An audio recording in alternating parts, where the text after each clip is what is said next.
рости вақте барои барномаи имрӯза мавод ҷамъ мекардам, дар аксар расунаҳо дидам ки хабарҳо вобаста ба анҷоми ҷарроҳии пластикӣ чанд тан аз чеҳраҳои шинохта нашр шудааст ва дар он ҷо гуфта мешавад ки онҳо аз ҳамин сабаб ҷони худро аз даст додаанд. барои ҳамин тасмим гирифтам ки дар бораи анҷоми ҷарроҳии пластикӣ ва натиҷаҳои марговари он барои ситораҳои шинохта гуфта гузарам. агар ёдатон бошад, мо чанд барнома пештар дар бораи ботекс кардани занҳо гуфта гузаштем.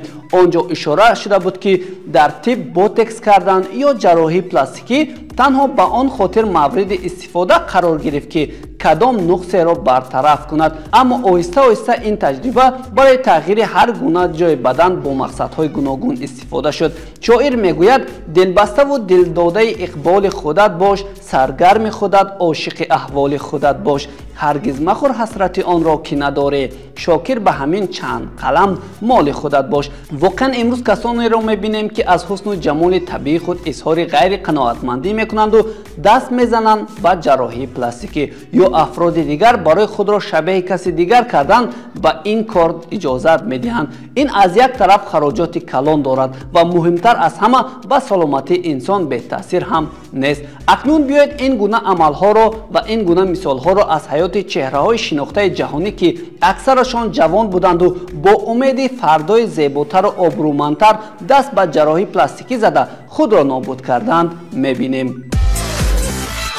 Saint Fon Kalучи ҳунарпешаи канадагӣ дилбохтаи санъату мусиқии кореягӣ буд.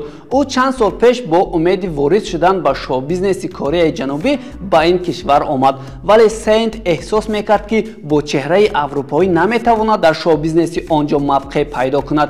барои ҳамин ӯ як силсилаи ҷарроҳиҳои пластикиро анҷом дод то ба кумири худ ситораи поп гурӯҳи BTS Пак Чимин монанд шавад. танҳо дар як соли охир ҳунарпешаро ҷарроҳии пилкҳо, абрӯвонҳо, лабҳо ва боз чанд ҷарроҳии ночизи дигарро аз сар гузаронидааст. дар моҳи ноябри соли 2022 Сент ҷарроҳиро анҷом дод ва дар қисмати ҷоғҳо ӯ имплантҳоро гузошта буду онҳоро мебоист баъдтар бигирад. ҳамин тавр барои гирифтани онҳо дубора ҷарроҳӣ шуда аз ин ҳисоб сироят ёфт ва 23 апрели соли равон дар беморхона ба ҳалокат расид. бояд гуфт ки актёр дар беш аз 10 ҷарроҳии пластикӣ анҷом додааш $220,000 сарф кардааст. қаҳрамони дигари мо Кристина Эштен Гуркани модел ва ситораи OnlyFans мебошад. вай бо Ким Кардашян шабоҳати зиёд дошт, аммо ин монандӣ тавассути ҷарроҳии пластикӣ рух дода буд. Кристина ҳамеша мехост бо Кардашян монанд бошад ва пайваста хароҷот мекарду намуди зоҳирии худро такмил медод. бале, ӯ муваффақ шуд ки бо Ким Кардашян монанд бошад ва ҳатто машҳур низ гашт, аммо орзуҳояш умри дароз надиданд. ҳамин чанде пеш гуфта шуд ки Кристина 34 сола ҳангоми яке аз амалиётҳои ҷарроҳӣ сактаи қалб шуда ва табибон натавонистанд ӯро аз марг наҷот бидиҳанд. Jocelyn Cano модели мексикоӣ ва мураббии фитнес низ ба Ким Кардашян зиёд тақлид мекард. ӯ бо воситаи фитнес намуди берунаи худро месохт, вале барояш ин кофӣ набуду даст ба ҷарроҳии пластикӣ зад. бори охир модел мехост ки қафаси синаи худро калон кунад, аммо амалиёти ҷарроҳии пластикӣ барои Канои 30-сола марговар ба анҷом расид.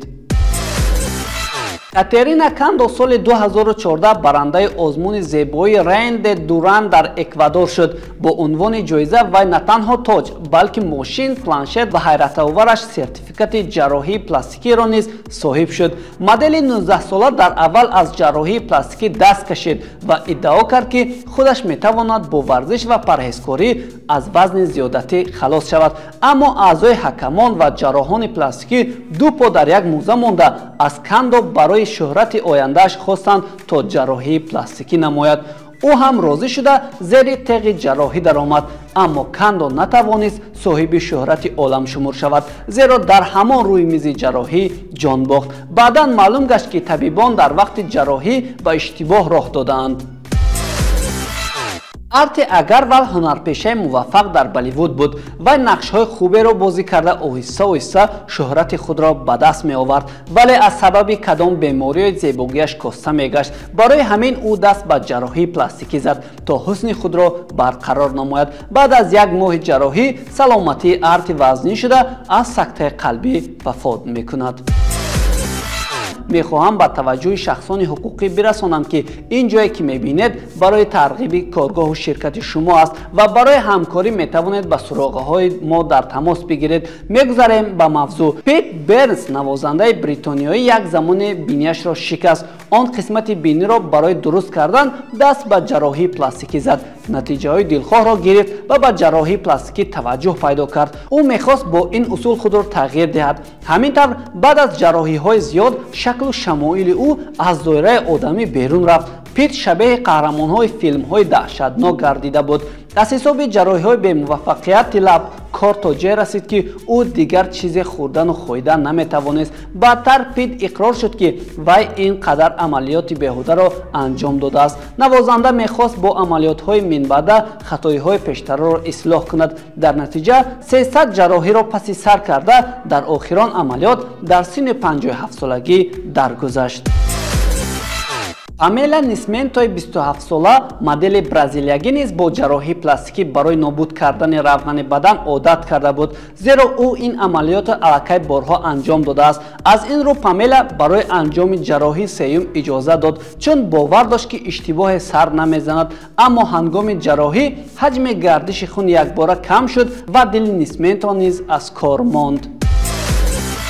Ракел Сантос дар озмунҳои гуногуни зебоӣ ширкат мекард, вале намуди зоҳирияш ба ӯ чандон писанд наомад, зеро мехост боз ҳам зеботар бошад. барои ин даст ба ҷарроҳии пластикӣ зад, то қафаси сина, қафо ва лабҳои худро тағйир диҳад. ин барояш кофӣ набуд, зеро мехост ҳатто ожангҳои рӯяшро низ нест кунад.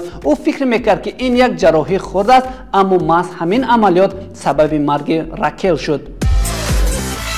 мо дар боло оид ба марги ситораҳои шинохта аз ҷарроҳии пластикӣ гуфтем, вале шумо ҳам хуб медонед ки ҳоло шахсони оддӣ ҳам даст ба ин кор зада истоданд. акнун биёед аз ин қишри ҷомеа низ бароятон мисол меорем. Ширил Сатурнино, сокини Филиппин, тасмим гирифт ки якбора дар якчанд ҷои бадани худ амалиёти ҷарроҳии пластикиро анҷом диҳад. аниқтараш, ӯ мехост қафаси сина, пушти худро калон карда равғани миёнашро ҳам кам намояд. табибон барои анҷом додани як амалиёти мураккаб ки 10 соат давом кард розӣ шуданд, вале дар дақиқаҳои охир дили Сатурнино ба ин тоб наоварда духтари 28-сола даргузашт. ё як қиссаи ҷолиби дигарро бароятон мехоҳам бигӯям. Раника Холл баъди таваллуд аз ҷисми худ қонеъ набуд. вай аввал кӯшиш кард то бо роҳи варзиш ва парҳезӣ бадани худро зебо кунад, аммо аз ин натиҷаи қонеъкунандаро нагирифт ва мақсад гузошт то ҷарроҳии пластикӣ кунад, вале арзиши ин гуна амалиёт барояш қимат буд.